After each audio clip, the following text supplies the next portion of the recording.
इससे पहले हम लोगों ने अर्थशास्त्र की विभिन्न परिभाषाएं पढ़ी हैं, जिसमें एडम स्मिथ, मार्शल और रॉबिन्स की परिभाषा के बारे में मैंने आप लोगों को बताया। इस वीडियो में हम जे.के. मेहता जी के विचारों को जानेंगे कि उनके अनुसार अर्थशास्त्र की परिभाषा क्या थी। Professor JK. मेहता की जो परिभाषा है वो इच्छाओं के लोप संबंधी परिभाषा कहलाती है। जे.के. मेहता प्रसिद्ध भारतीय अर्थशास्त्री थे।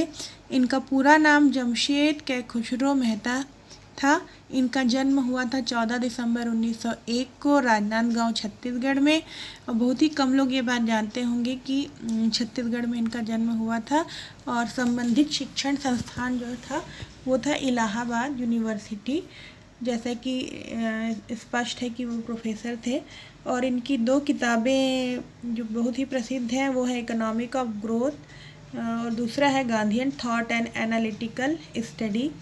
तो ये बहुत ज़्यादा गांधीवादी विचारों से प्रभावित थे और इनके आर्थिक सिद्धांतों में गांधी जी के विचारों का प्रभाव स्पष्ट रूप से देखने को मिलता है। तो आइए जानते हैं उनकी क्या परिभाषा थी। अर्थशास्त्र वह विज्ञान है जो मानवीय आचरण का इच्छा रहित अवस्था में पहुंचने में सहयोग करता है। इसका अर्थ ये है कि अर्थशास्त्र को उन्होंने विज्ञान माना, ऐसा विज्ञान जो मानवीय आचरण का अध्ययन करता है। किस संदर्भ में मानवीय आचरण का अध्ययन करता है? इच्छा रहित अवस्था में पहुंचने में। मतलब इच्छा रहित अवस्था में पहुंचने में मानवीय आचरण मानव कैसा आचरण करेगा, इसका अध्ययन अर्थशास्त्र में किया जाता है। अब ये इच्छा रहित अवस्था क्या है? इच्छा रहित अवस्था का मतलब कहीं ना कहीं ये आध्यात्मिक सोच है कि मनुष्य की जो है वो इच्छाएं बहुत ज़्यादा होती हैं, तो उसको सुख तभी मिलेगा जब उसकी कोई इच्छा न रहे। और कोई इच्छा न रहे इस अवस्था में कैसे पहुंचा जाता है, इसका अध्ययन अर्थशास्त्र में किया जाता है। तो सीधे सीधे इच्छा रहित अवस्था में पहुंचने में अर्थशास्त्र का सहयोग रहता है। और अर्थशास्त्र की परिभाषा यही है कि अर्थशास्त्र वह विज्ञान है जो मानवीय आचरण का इच्छा रहित अवस्था में पहुंचने में सहयोग करता है। तो इस प्रकार उनकी परिभाषा से क्या स्पष्ट होता है? पहली चीज़ तो ये है कि अधिकतम सुख इच्छा रहित अवस्था में निहित है। अधिकतम सुख का मतलब ये है कि मनुष्य सबसे ज़्यादा सुखी तभी रहता है जब उसको कोई इच्छा ना हो।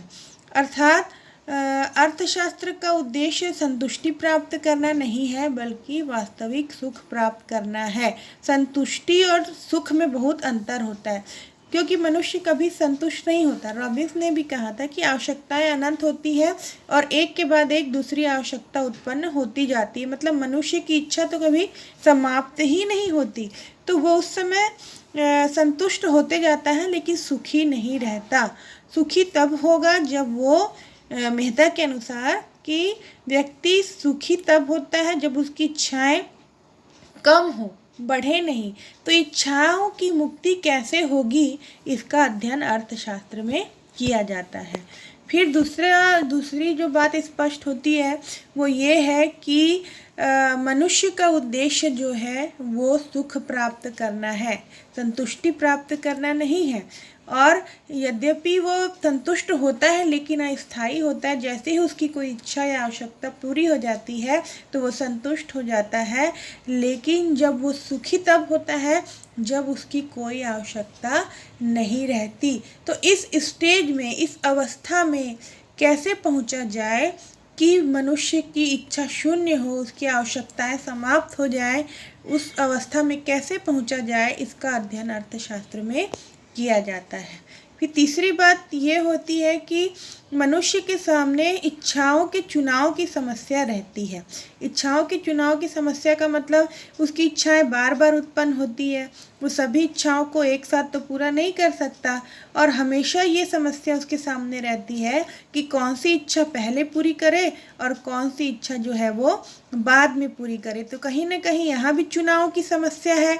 चुनाव की समस्या रॉबिन्स के परिभाषा में भी दिखती है, रॉबिन्स की परिभाषा में, कि भाई हम कौन सी आवश्यकता को पहले पूरा करें और कौन सी आवश्यकता को बाद में पूरा करें।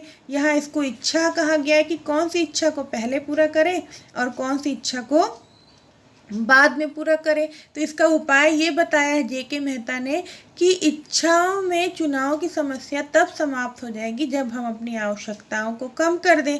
इससे इच्छाएं अपने आप समाप्त होंगी और चुनाव की समस्या ही नहीं रहेगी। इन बिंदुओं का अध्ययन अर्थशास्त्र में होता है। फिर इन्होंने जो अध्ययन किया है वो मानव व्यवहार का अध्ययन है। इनकी परिभाषा ये बताती है कि मनुष्य का व्यवहार कैसा होता है जब वो बेचैन हो जाता है। बेचैन होना मतलब जैसे ही उसकी एक इच्छा पूरी हुई उसके दिमाग में कुछ और लेने या और कुछ पाने की इच्छा उत्पन्न हो जाती है, जिससे वो कभी भी मानसिक संतुष्टि प्राप्त नहीं करता, सुख प्राप्त नहीं करता। थोड़ी देर के लिए संतुष्ट जरूर हो जाता है, लेकिन एक के बाद एक उसके मन में विभिन्न वस्तुओं को, विभिन्न इच्छाओं को पूरा करने की जो है वो बेचैनी हमेशा बनी रहती है और जिससे वो दुखी रहता है। तो क्योंकि वो साधन को ही साध्य मान लेता है, जो साधन उसकी आवश्यकता को पूरा करते थे उन्हीं साधनों को वो अपना लक्ष्य मान लेता है, जिससे कि वो बेचैन रहता है।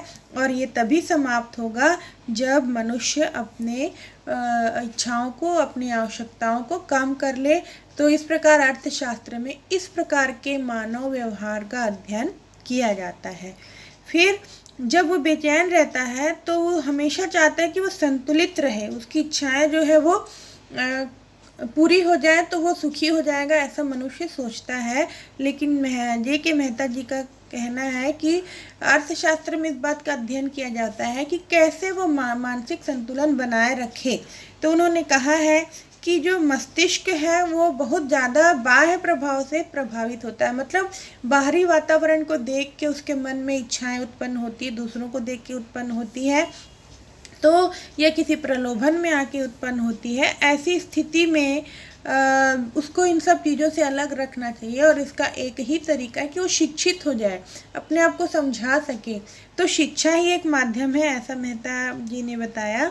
और दूसरा ये है कि जब बाह्य शक्तियाँ जो हैं, बहुत सारे कारक हैं जो उसके मानसिक असंतुलन का कारण होते हैं, वो बेचैन हो जाता है अपनी इच्छाओं की पूर्ति के लिए, फिर वो दुखी होता है दूसरों को देखकर।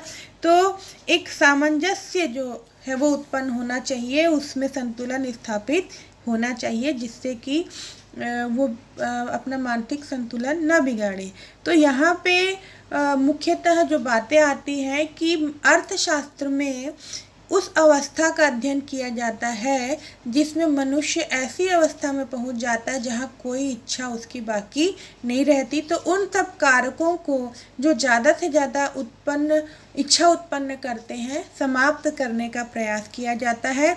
और इन्होंने कम इच्छा होना को, कम आवश्यकता होना को अच्छा माना है और उसी को अर्थशास्त्र का केंद्र बिंदु माना है।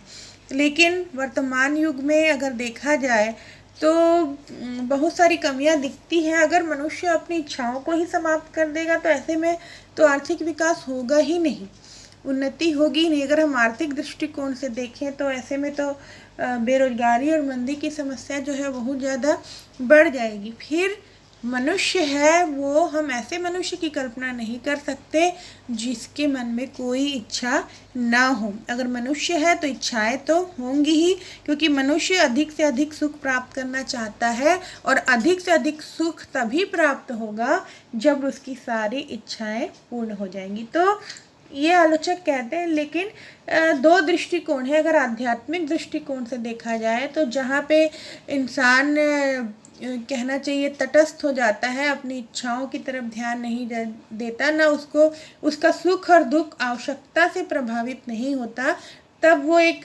ऐसी अवस्था में पहुंच जाएगा जहां उसे कोई दुख ना हो, कोई बेचैनी ना हो। लेकिन अगर हम आर्थिक दृष्टिकोण से देखें, अगर सभी लोग ये सोच लें कि हमारी कोई इच्छा नहीं है, कोई आवश्यकता नहीं है, तो ऐसे में पूरी जो बाजार अर्थव्यवस्था है या पूरा जो आर्थिक वातावरण है वो तो रुक जाएगा। तो यहाँ पे हम इसको उतना व्यावहारिक नहीं मान सकते। लेकिन आध्यात्मिक संतुष्टि तभी प्राप्त होती है जब मनुष्य अपनी इच्छाओं का त्याग कर दे। इनकी विचारधारा स्वविरोधी है। स्वविरोधी इसलिए है कि आवश्यकता विहीन अगर अवस्था में हम चले जाएंगे तो आर्थिक गतिविधियां समाप्त हो जाएंगी, तो अर्थशास्त्र की आवश्यकता ही नहीं रहेगी। और इन्होंने माना कि अधिकतम संतोष कहना चाहिए कि तभी प्राप्त होगा यदि हम इच्छाओं को कम कर दें। तो इच्छाओं को अगर हम कम कर देते हैं तो ऐसी दशा में अधिकतम संतोष कैसे प्राप्त होगा, क्योंकि इच्छा पूरी होती है तब संतोष प्राप्त होता है। तो यहाँ पे भी हम दोनों दृष्टिकोण से देखते हैं कि संतोष तभी प्राप्त होता है जब हम किसी चीज़ का उपभोग कर लेते हैं, किसी वस्तु को प्राप्त कर लेते हैं। बिना प्राप्त किए कैसे संतोष प्राप्त होगा। तो अगर हम मानसिक दृष्टि से इतने मजबूत हो जाते हैं कि अगर कोई चीज़ हम नहीं प्राप्त कर सकते तो हमें कोई दुख नहीं होता, तब ये बात बहुत सही लागू होती है। लेकिन वास्तव में मानव इतना जो है वो इस अवस्था में पहुंचने में मनुष्य को बहुत समय लगेगा। तो ये हम सामान्य मानव के लिए ये बात नहीं कर सकते कि वो संतुष्टि तभी प्राप्त होगी जब इच्छाएं जो है वो कम हो जाएंगी। इन्होंने पूरी तरह अर्थशास्त्र को धर्म और दर्शन से जोड़ दिया है और धर्म और दर्शन में ये बातें बहुत अच्छी लगती हैं, लेकिन अगर व्यावहारिक दृष्टि से देखा जाए तो यहाँ पे कोई तालमेल जो है वो अर्थ और दर्शन का नहीं बैठता है। बहुत गहरी बात है और इसको समझना सामान्य मानव के वश में नहीं है। इन्होंने पूरी तरह आदर्श विज्ञान मान लिया। आदर्श विज्ञान वास्तविकता के बारे में नहीं बताया। ठीक है, आदर्श जो है बहुत सुंदर होता है, कल्पनाएं बड़ी सुंदर होती और वास्तव में ऐसा होता तो बहुत अच्छा होता, पूरा समाज सुखी रहता। लेकिन वास्तव में ये अर्थशास्त्र आदर्श विज्ञान नहीं है, ये वास्तविकता को भी बताता है, वास्तविक समस्या क्या है इसको भी बताता है। इसलिए हम इसको पूरा आदर्श विज्ञान नहीं मान सकते।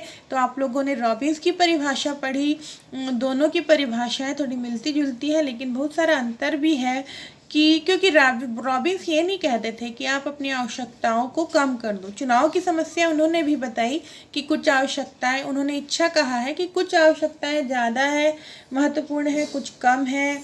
मेहता जी ने भी यही कहा है, लेकिन इन्होंने कहा इच्छाओं को कम कर दो। रॉबिन्स ने ऐसा नहीं कहा है और रॉबिन्स की परिभाषा बहुत ज़्यादा व्यवहारिक है और अगर हम मेहता जी की परिभाषा देखें तो थोड़ी काल्पनिक है।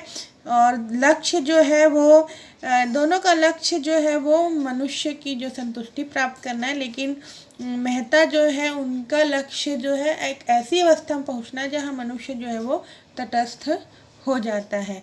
तो यद्यपि काल्पनिक है, लेकिन अगर कोई मनुष्य इसका अनुसरण करे तो वास्तव में उसका जीवन सुखी हो सकता है। तो अगर सूक्ष्म दृष्टिकोण से देखें तो ठीक है, लेकिन व्यापक तौर पे अगर सभी लोगों ने इसको अपना लिया तो आर्थिक विकास की कल्पना हम नहीं कर सकते हैं। तो निष्कर्ष मैं ये कहना चाहूँगी कि उच्च स्तर के आदर्श को प्रस्तुत करती है जो कि व्यवहारिक स्तर पर संभव नहीं है और फिर भी उनके आदर्श को हम नकार नहीं सकते। थोड़ा बहुत अनुसरण सभी व्यक्तियों को करना चाहिए और अर्थशास्त्र में उनके इस आदर्श को अपनाना चाहिए। ये भी स्पष्ट हो रहा है कि वास्तव में गांधी जी के विचार भी कुछ इसी तरह के थे और पूरी तरह स्पष्ट होता है कि गांधी जी के विचारों को बहुत हद तक मेहता जी ने अपनाया है। धन्यवाद।